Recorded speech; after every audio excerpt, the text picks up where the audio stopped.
Assalamualaikum warahmatullahi wabarakatuh.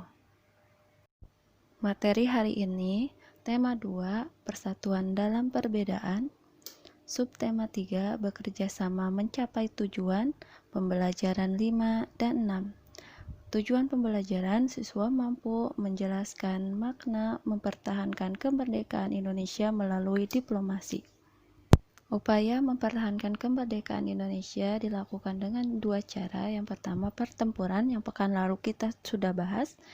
Yang kedua, perundingan. Insya Allah hari ini kita akan bahas tentang perundingan atau diplomasi. Perundingan yang dilakukan untuk mempertahankan kemerdekaan Indonesia. Nama perundingan-perundingan diantaranya yaitu perundingan Linggarjati, perundingan Renville, perundingan Rumroyen, konferensi inter-Indonesia, konferensi meja bundar. Perundingan Linggarjati berlangsung pada tanggal 10 November 1946, bertempat di Linggarjati, Jawa Barat. Delegasi Indonesia dipimpin oleh Sultan Syahrir. Delegasi Belanda dipimpin oleh Profesor Willem Sermerhon. Sebagai penengah adalah Lord Gilliard dari Inggris. Inilah tempat perundingan Linggarjati. Seperti inilah penandatanganan perundingan Linggarjati. Sultan Syahrir sebagai pemimpin delegasi dari Indonesia, dan ini Profesor Willem Sermerhon. Hasil dari perundingan Linggarjati yaitu Belanda menguasai Republik Indonesia dengan wilayah kekuasaan meliputi Sumatera, Jawa, dan Madura secara de facto. Republik Indonesia dan Belanda bekerja sama membentuk Republik Indonesia Syarikat atau RIS. RIS dan Belanda membentuk Uni Indonesia Belanda yang diketuai oleh Ratu Wilhelmina. Tanggal 15 Juli 1947 Belanda menyatakan keluar dari perundingan Renville dan melakukan agresi militer dan menyerang kota-kota besar di Indonesia. Selanjutnya perundingan Renville. Setelah terjadinya agresi militer Belanda Dewan Keamanan PBB membentuk Komisi 3 Negara atau KTN dibentuk pada 25 Agustus 1947. Komisi beranggotakan Australia yang dipilih Indonesia, Belgia yang dipilih Belanda, dan Amerika Serikat sebagai pihak netral. KTN bertugas untuk menyelesaikan sengketa antara Belanda dan Indonesia. KTN mengusulkan diadakannya perundingan Renville. Perundingan dilakukan di atas kapal Amerika yang bernama USS Renville yang ditandatangani tanggal 17 Januari 1948. Perundingan Renville menghasilkan: 1. Pihak Indonesia menyetujui dibentuknya negara Indonesia Serikat. 2. Belanda bebas membentuk negara-negara federal melalui jajak pendapat.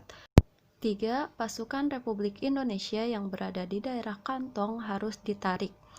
Daerah kantong adalah daerah di belakang garis Van Mook. Hasil dari perjanjian Renville merugikan Indonesia karena semua kota-kota besar jatuh ke tangan Belanda. Amir Saripudin yang mewakili Indonesia dianggap gagal dalam memperjuangkan diplomasi. Tanggal 19 Desember 1948 Belanda melancarkan agresi militer 2. Belanda menyatakan tidak terkait perjanjian Renville. Belanda menyerbu lapangan terbang Maguwo, Yogyakarta. Saat itu ibu kota masih di Yogyakarta. Soekarno yang menyadari keadaan genting memberikan mandat kepada Saripudin Prawiranegara yang berada di Bukit Tinggi, Sumatera Barat untuk membentuk Pemerintah Darurat Republik Indonesia atau PDRI. Presiden Soekarno dan para pejabat di Yogyakarta ditangkap dan diasingkan. Dengan dibentuknya PDRI, pemerintahan Indonesia masih berjalan. Inilah tempat perundingan Renville di kapal Amerika Serikat bernama USS Renville. Perundingan Renville dan delegasi yang mewakili Indonesia yaitu Amir Saripudin. Agresi militer Belanda II yang pada tanggal 19 Desember 1948, inilah tokoh Sapruddin Prawira Negara yang mendapatkan mandat dari Soekarno untuk mendirikan VDRI atau Pemerintah Darurat Republik Indonesia. Selanjutnya yaitu Perundingan Rumroyen. Perundingan Rumroyen diambil dari dua nama ketua yang mewakili negara yang berunding, yaitu Mr. Muhammad Rum dari Indonesia dan Dr. W.J. van Rooyen dari Belanda, yang ditandatangani pada 7 Mei 1949. Perundingan Rumroyen hasilnya diantaranya: 1. Indonesia menghentikan perang gerilya. 2. Belanda menghentikan aksi militer dan membebaskan tahanan perang politik. 3. Pemerintahan Republik Indonesia kembali ke Yogyakarta. 4.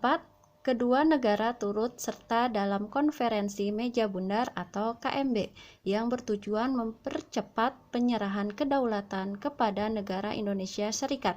Setelah itu Soekarno dan Hatta dikembalikan ke Yogyakarta dan pasukan Belanda ditarik dari Yogyakarta. Inilah proses perundingan Rumroyen. Delegasi dari Indonesia, Mr. Muhammad Rum.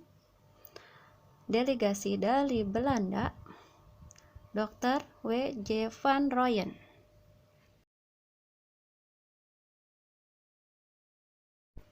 Selanjutnya, Konferensi Inter-Indonesia.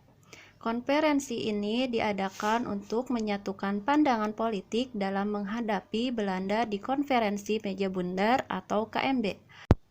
Konferensi ini dilakukan dua tahap. Tahap pertama pada 19-22 Juli 1949 di Yogyakarta.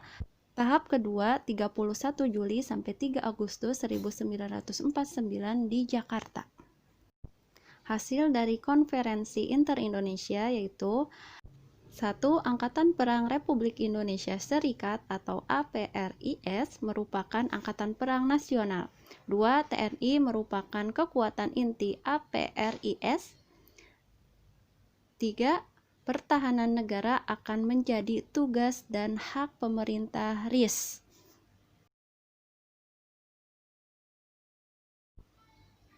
Ini adalah gambar Konferensi Inter-Indonesia di Yogyakarta.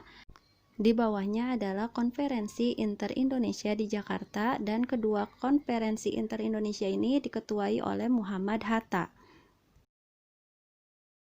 yaitu Konferensi Meja Bundar atau KMB. KMB diselenggarakan di Ridderzaal, Den Haag, Belanda. KMB dibuka pada tanggal 23 Agustus 1949. Dihadiri oleh delegasi Indonesia dipimpin oleh Muhammad Hatta. Dihadiri oleh delegasi Belanda dipimpin oleh Sultan Hamid. Dihadiri juga oleh UNCI yang diketuai oleh Kritli. KMB dipimpin oleh Perdana Menteri Belanda Willem Drees. Dalam konferensi dibentuk 3 komisi yang membahas tentang ketatanegaraan, keuangan, dan militer.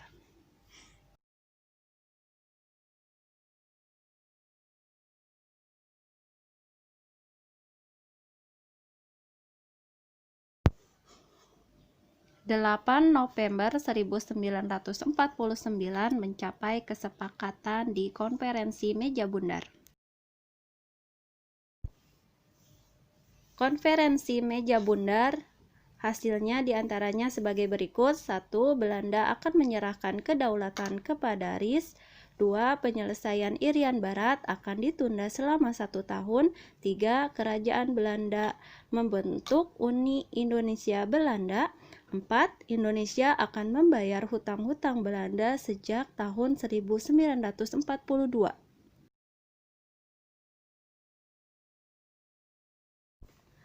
Hasil Konferensi Meja Bundar menunjukkan penyerahan kedaulatan kepada pemerintahan Indonesia. Penandatanganan naskah kedaulatan ditandatangani pada tanggal 27 Desember 1949 secara bersamaan di Belanda dan di Indonesia. Setelah 4 tahun penandatanganan tersebut, pemerintahan Indonesia kembali ke Jakarta dan pasukan Belanda perlahan meninggalkan Indonesia. Inilah konferensi meja bundar yang diketuai oleh Muhammad Hatta.